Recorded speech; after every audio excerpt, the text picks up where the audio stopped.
In this video, I'll be continuing the work on the galley and I'll be adding carbon fibre to the top of the bench.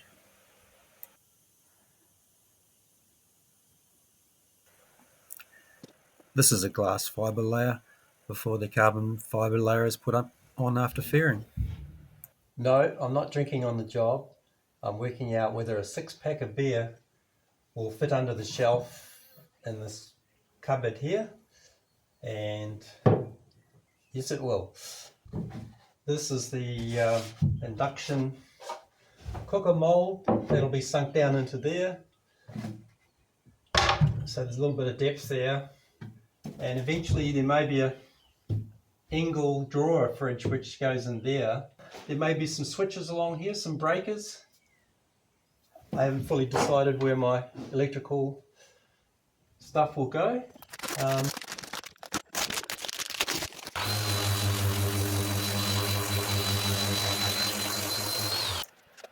The bench top didn't come out as flat as I hoped for, and I knew I'd have to do some fairing anyways, so the first coat I rolled on, fairly not very thick filler, and the second one, as you can see here, I'm troweling it on, which is probably the better way.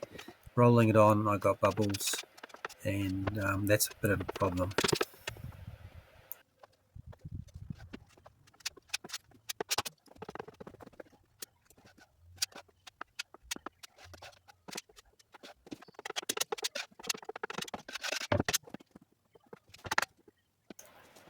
Brushing on some not too thick filler on the edges works really well. You do really get quite a bit of build-up.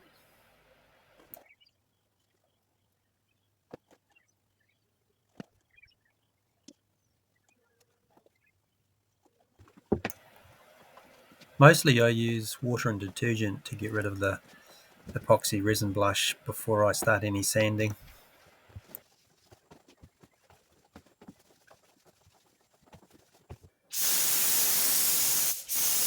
Spraying on some PPA mold release agent.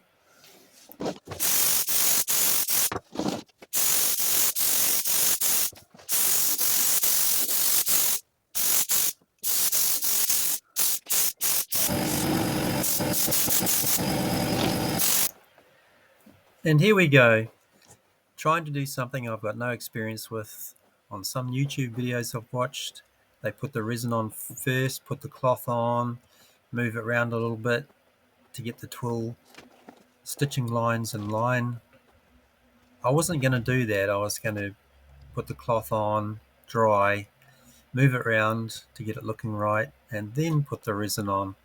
So what did I do? I put the resin on first, and do you think it's easy to pull some fairly light cloth like this around on it? It's not, and you start to get problems like separating the weave. So I'm glad I did this as a little experiment, because when I do the bench top itself, which is a much bigger area, a lot more at stake, I'm definitely going to put it on dry, fiddle around with it until it looks right, and then I'm going to put the resin on and be very careful to not drag it around, because it's so hard to move after it's got resin on it. I sloped the sides of this mold 1 degree so it would release well. I gave it 5 coats of wax and 1 coat of PVA mold release, and I was a little bit concerned that it would be difficult to get apart, but as you can see, it came apart well.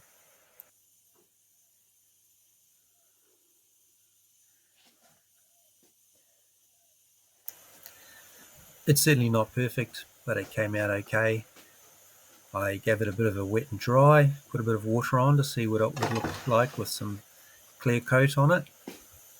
Only the first layer is carbon fibre twill, then I put another 4 layers of 400 double bias on it with some graphite in it to darken it so the fiberglass layers wouldn't show through the carbon twill.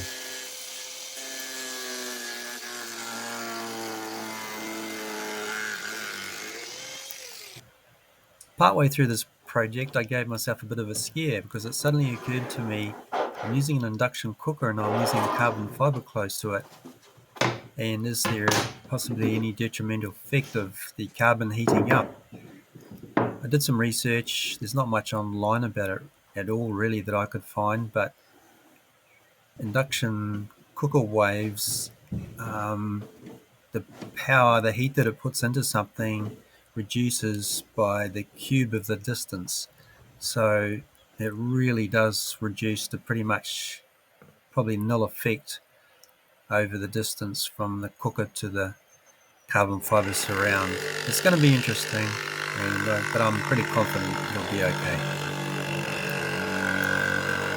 I use the jigsaw upside down like this because from experience, you're getting close to a line and you use it the other way up with fiberglass cloth, it can certainly rip out some of the fibers.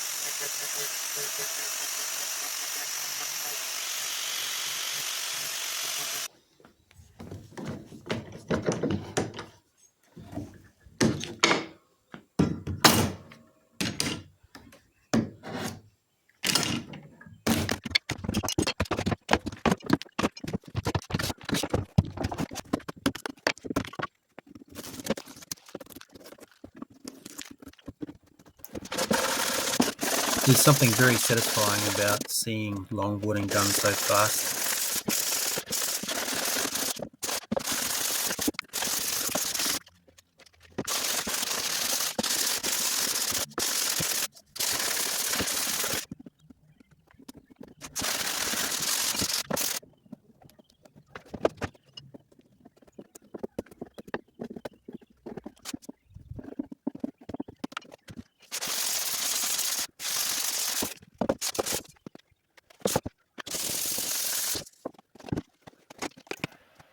Seeing what the colour will be when it's wetted out with resin.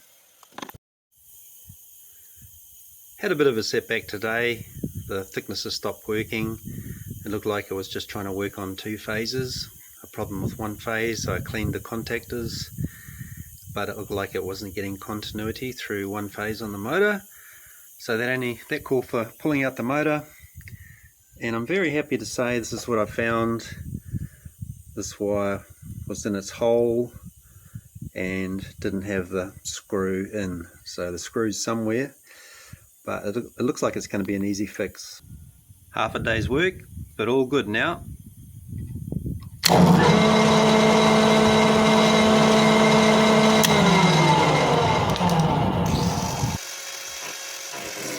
There's a lot of work to do before the bench top goes on, which I'm working on. And why am I using a slitting saw and a grinder here? Because I just want a narrow cut, and I don't want to rip out the double bias fibre close to the cut.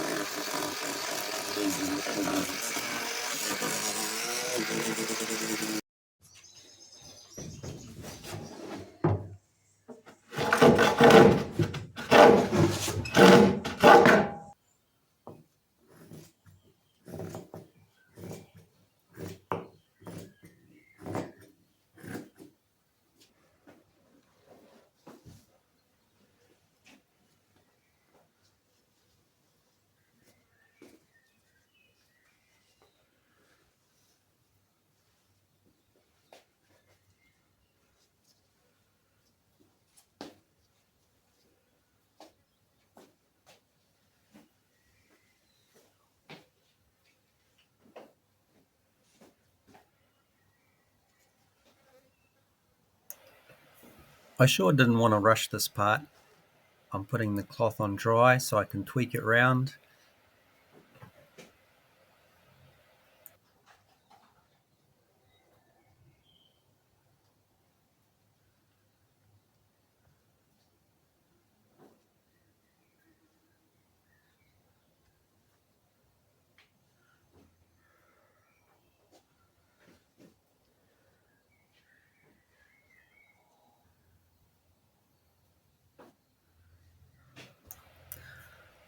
I've noticed it really stands out if you don't line up the weave in the fabric that you can see down looking at 45 degrees to the bias of the twill. It's worth putting the time in to make it look good.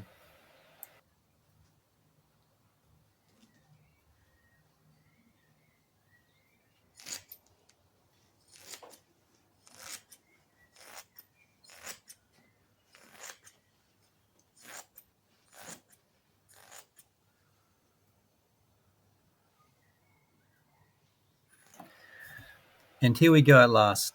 The resin is going on, and I'm just going to have to be very careful not to move the cloth around when I'm spreading the resin. While you're watching me carefully spread the resin, I should point out there was a big lesson to be learnt in what I was doing and what you can see right here. I really shouldn't have draped the cloth over the edges like that. I should have cut it short or rested it on something at the same level to the bench top, because I'm putting the cloth on and then putting the resin on, there's no tacky surface to hold the cloth down. So what typically happened all around the edges where I'm finishing it off flush with the edge, not wrapping it around the corner like on the front edge, it formed a radius there, and I didn't realize how raised that radius was, and that I didn't pay enough attention to make sure there were no bubbles, air bubbles under that corner. So it's caused me quite a bit of time to try and fix those bubbles as I've sanded through one or two of them. So there's a good lesson to be learnt there. I didn't seem to need a notch trowel. It might have helped a bit, but just putting a very light pressure on a normal little trowel like this seemed to work really well before I brushed it out. 2 hours later, after the resin had gelled up a bit, and in the cool of the late evening, I brushed on another coat. I tried as hard as I could to try and not get any bubbles into the resin when I was mixing it up or pouring it on. You can really overwork it with the brush and get bubbles. It's important to try and do everything quite gently.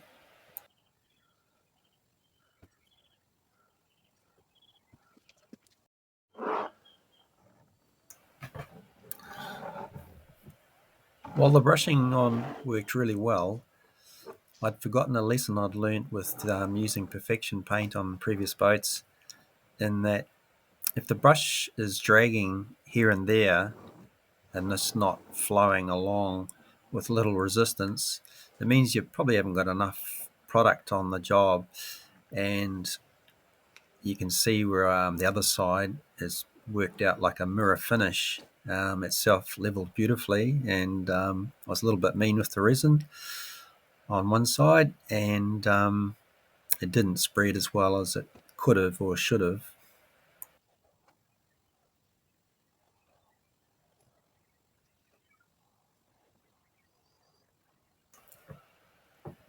On one or two videos, I've seen them in a pattern stabbing the surface with a brush, a soft brush, so the bristles go in all directions, and I think that's something to do with breaking the tension between the resin and the surface. Probably helps with creating less bubbles. You see less streak lines when you're brushing it out. But anyway, I didn't do that. Maybe I should have.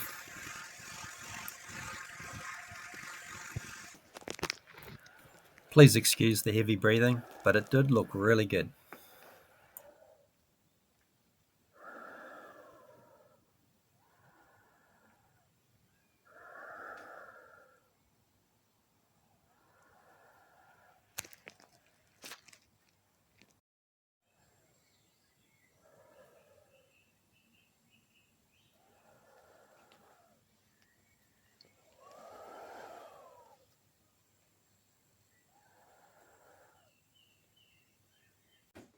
Doing the black background with the coloured resin, darkened resin, that seems to have worked out really well.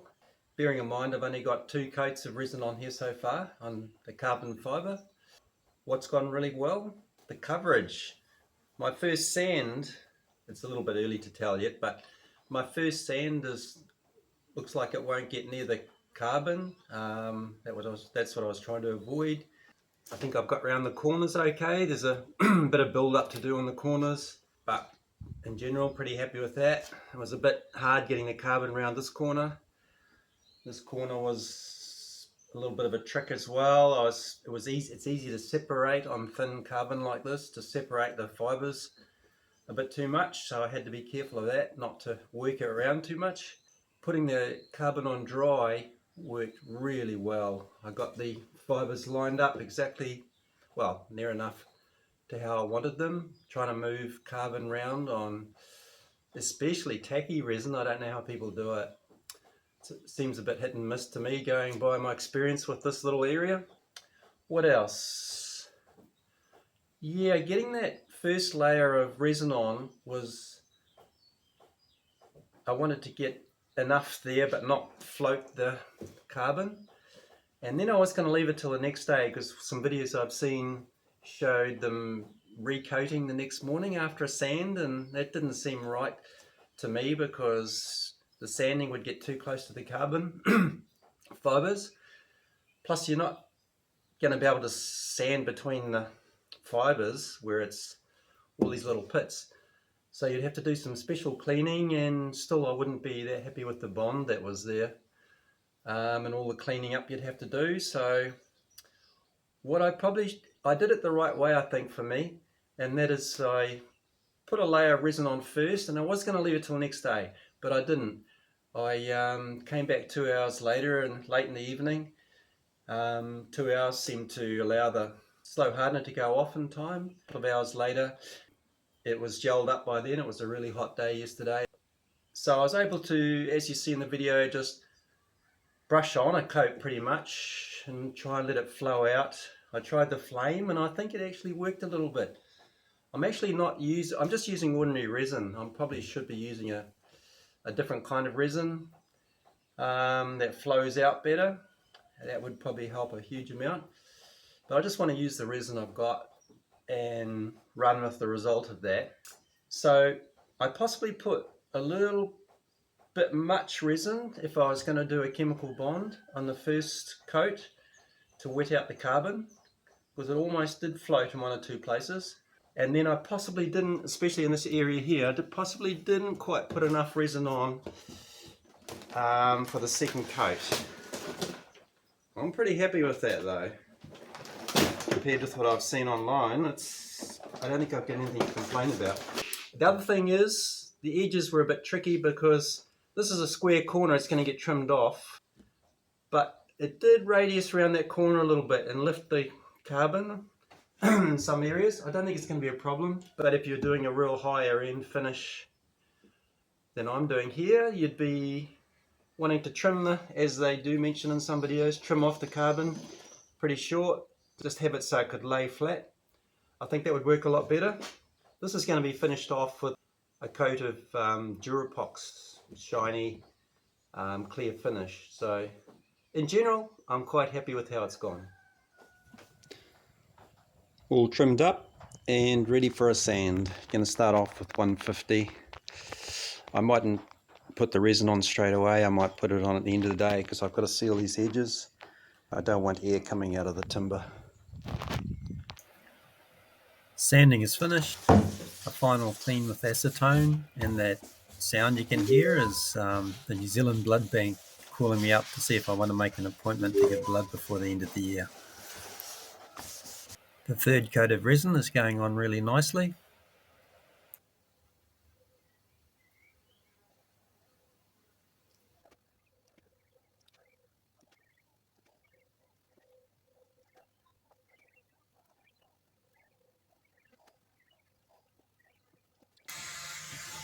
You didn't think I was going to forget the flame, did you?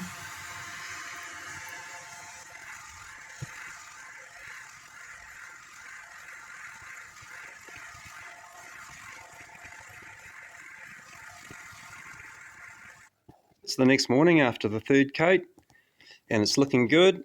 If it sands up okay today, I'll probably put one more coat of epoxy resin on before I do the Durecoat. This twill is amazing to look at. When you look into it, you get this kind of 3D effect. I don't know if it'll show on the camera, but it looks really deep. Pretty amazing to see, really. It's the first time I've done this. And the shelves for the galley are going good. Glass both sides now. They're only about 10mm thick. Fourth coat of resin is on. It's getting pretty close to probably being the last coat. Just 1 or 2 little touch-ups before a sand, and that may be it. Meanwhile, while I'm not working on the bench top, there are plenty of other projects to do in the galley. Here I'm fitting the shelves.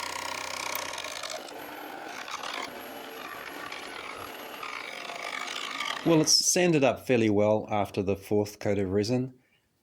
There's quite a thick build-up and there's more sanding to go, but before I finish the sanding, I wanted to grind out one or two recurrent pinholes, which have been a bit of a problem. So I'll give it a further sand. I'm pretty confident it'll come out okay this time. Okay enough for giving it a coat of Durepox. This video has been getting a bit long, so I'm going to end it here and show the finishing of this galley bench top with carbon fibre next time. Thanks for watching.